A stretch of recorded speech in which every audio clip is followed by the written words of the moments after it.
So once the Vietnam evisa approved, all you need to do is to print out, or in case you cannot find any printer, you just need to save it in the mobile device and show it at the check-in counter from the departure airport. If everything's look alright, there's no mistake, then the airline will let you check in and then you can board the flight to Vietnam. However, keep in mind that you need to get the Vietnam visa ready by the time you check in the flight. Many people think that they do not need to show the visa at the check-in counter. That's not true.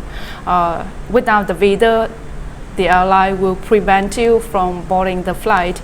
And even if you can enter Vietnam, then when you get into the Vietnam airport, the officer here, they will deport you.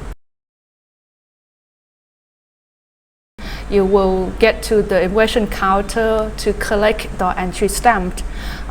You do not need to go to the landing visa or visa on arrival anymore, because the e-visa was sent to you and you only need to collect the entry stamp on the passport when you arrive.